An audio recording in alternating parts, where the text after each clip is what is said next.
welcome back to Balancing Act, Living Life in Harmony. My name is Sam McEwen, and I'm here with my collaborator, cohort in crime, whatever you want to call us, Linda Wilson. We are on opposite sides of the country, but today we really want to introduce you to Linda. And her company is called Loving Life's Journey. I really like the title there.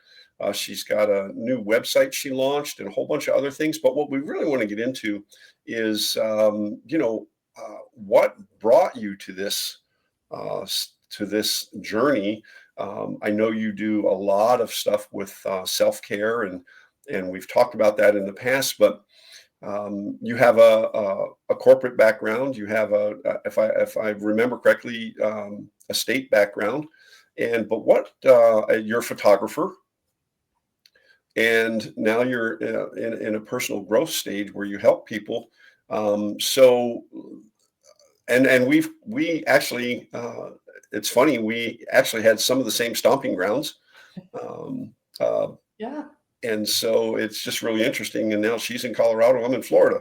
And so Linda, this is your time to talk about Loving Life's Journey and how you got here from there.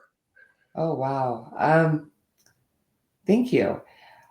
It's been like every life is, it's been quite a journey. And really what it was is between my husband, my son, and I, we had significant health challenges over the years, and we've had significant loss. We've had all of these different things that came through our lives, like most people do. The older you get, the more these things show up, because that's part of the human condition. And somebody asked me one day how I was able to handle things with what they called grace. At the time, it didn't feel like I was handling it with grace. I felt like I was a mess in a puddle. But really what it was is that I firmly believe, through all of the things we've learned with Paul and all of the other things that I've done in development and just through my faith, that everything happens for a reason. And if things keep happening, it means I'm not learning what I need to learn from it. So maybe I should be a little bit more attentive. Yeah. But all the things they've been going through have helped make me who I am. It's brought me where I am.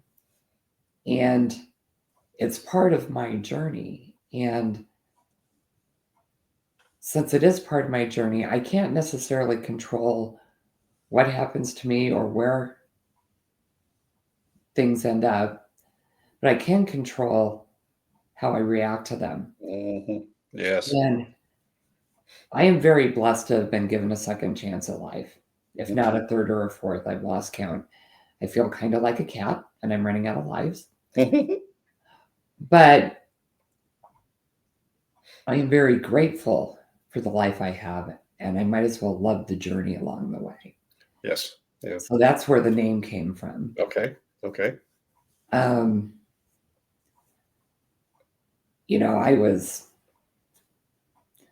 I was pregnant when I got married at 18, and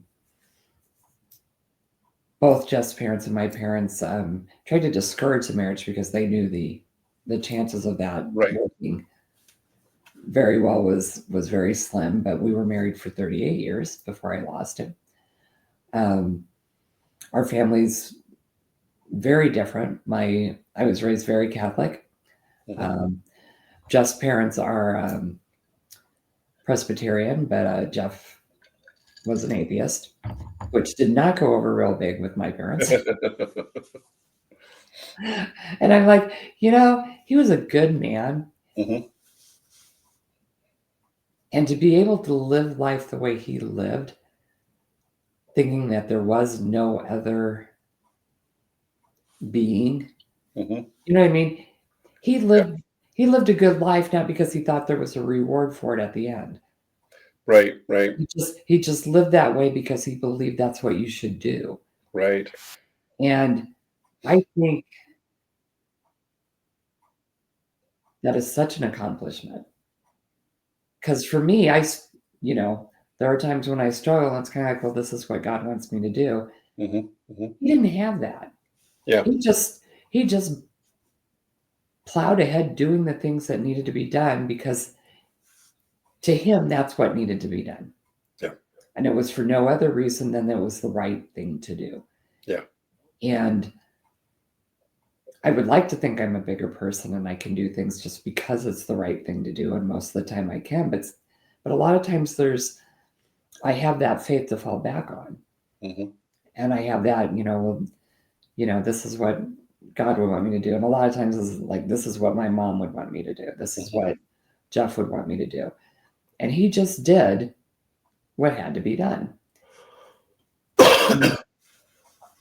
I learned a whole lot from him in that journey. Yeah.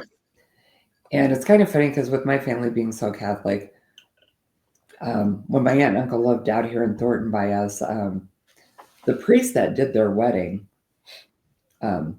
lives in the Denver area. And so we would go over to my aunt and uncle's, I don't know, a couple of times a month. We'd have dinner, play cards, and Father Tom was always there. And Father Tom and Jeff became really good friends. And Father Tom knew Jeff was an atheist and never tried to convert him.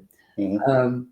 When I was so sick, Father Tom would come in and he'd give me the last rites. He'd pray with me. And Jeff was always like, yeah, bring Father Tom in. Yeah. She wants to see him. And so I've just been very blessed in that whole arena. And so what Loving Life's journey is trying to welcome the things that come across my path, do the best I can with what comes across my path. And what I've learned from what comes across my path, I want to pay forward. Hmm. Everyone in the hopes that somebody doesn't have to go through everything I went through to get that, Right. get that idea, right?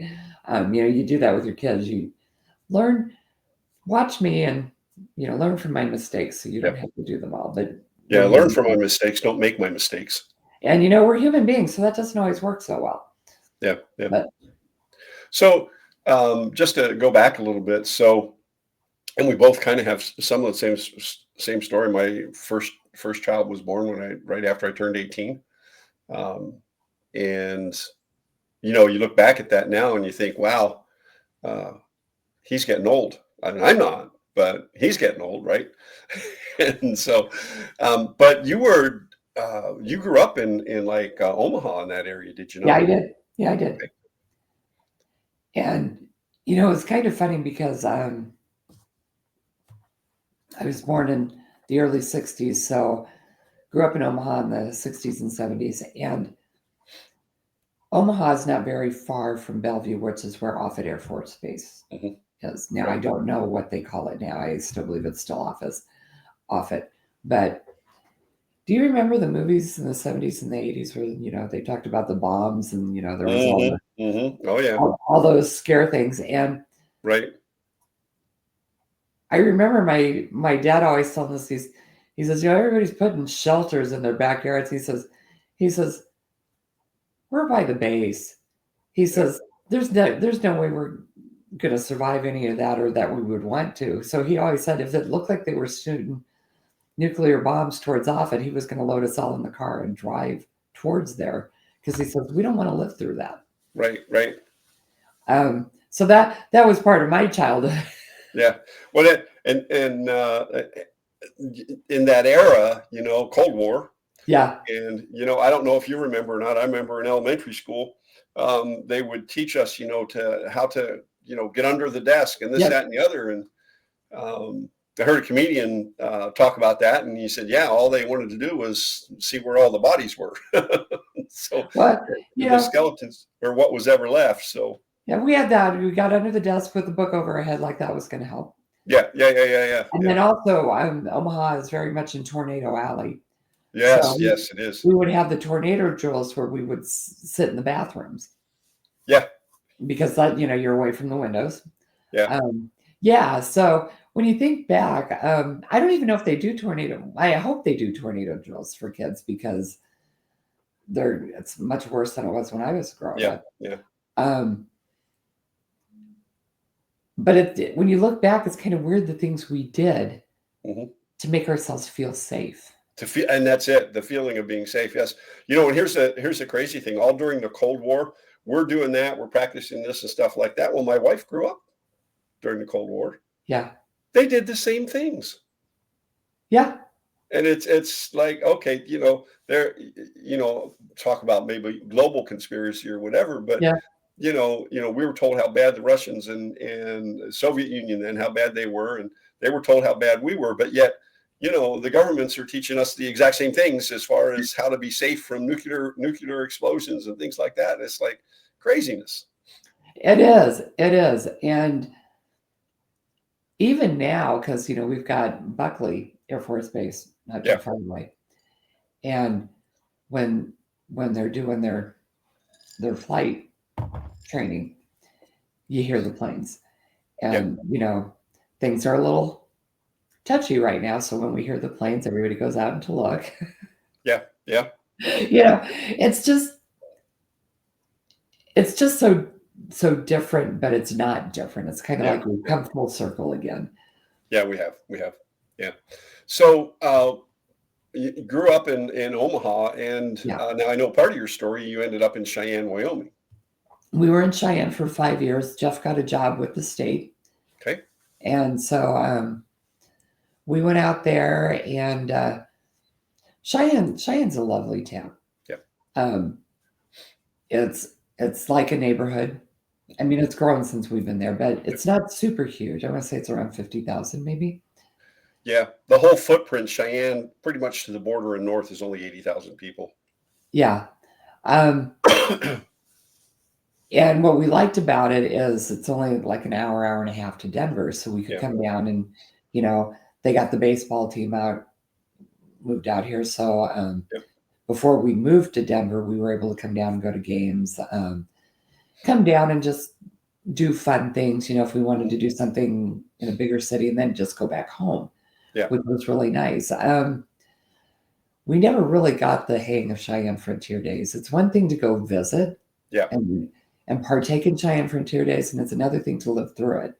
Yeah. Because Yeah. It is. Yeah. it's kind of like 10 days of drunk people everywhere. Yes. And it's a great party. It's a great time, but it just made it kind of hard to drive. We just Yep. were afraid we were going to hit people, Yeah. because it like tripled the size of the town Yes, it in that does. 10-day It does. period. But the time in Cheyenne was wonderful. It was Yeah. really pretty. And then Jeff got a job with the city of Denver, so then we moved down to Denver, and we've been in this house. I'll have it paid off. We've been here 30 years. Wow. I'll have it paid off in February. Cool. Cool. So I'm excited. Yeah. But we sure seen it change a lot down here too. Oh yeah. Yeah. Yeah, we live by the airport, so Yeah. it's kind of interesting to watch how things change. And then when I go back to Omaha, I grew up on the very western edge of town, Mhm. and now when I go out there, that's not even the edge of town anymore. They've expanded out about. I think how it is in Nebraska is you cannot annex across county lines. Oh yeah. Yeah. So they've annexed as much of the Douglas County as they can. And when the storms and stuff come through now, it seems like they're worse, but it's really what used to be farmland and open land is now homes and developments. Yeah. So when it comes through, there's so much more damage because there's so much more building and people there than there was before. And, it's kind of, I think it was either last year or the year before I want to say they had 5 come through in one night. They were just one right behind the other. And friends of my son's, her parents' house, her and her husband and their kids live in that house. And their neighborhood got hit really hard. Their house, the 2 sides of their house got torn off and just the middle was left. And then the rest of the neighborhood was wiped out. Wow. And that was with the first one. So then everybody's out there checking on everybody and do things. And then there's more coming through and more coming through and more coming through. Wow. Wow. That's amazing. And my friend's friend was at home with her 10-year-old stepson, and they were in the basement when the house got hit. Mm. And so now they've got a little bit of PTSD, I can imagine, Mhm. because those things are loud and they're destructive Right. and they're very bad. And I think their house is finally fixed. I think they're back in it. But I just remember thinking, I grew up with that's how tornado, Right. they use the radar. Hmm. You always know they're coming, or, Hmm. very few fatalities in Right. the Omaha area when tornadoes come through because they know how to manage them. I'm out here. The tornado could go over my house, and 10 minutes later, I'll get a thing that says tornado warning. Right. Right. And I'm like, y'all don't understand how these work. And I've been here 30 years. Yeah. Yeah. And we get more and more of them. And I'm like, you use weather radar just to do the weather. So why aren't you using that for hailstorms and things? I'll use it Yep. for the airport. Well, I'm not even 10 miles from the airport. Come Yeah. on, guys. Yeah. Yeah. It's amazing the technology that's out there that doesn't get used properly. Yeah, or they don't feel the need for it. I bet, Yeah. in Denver, we're on the eastern side, so we're on the plains. They moved the airport out here to be on the plains, so it was easier for takeoff and landing.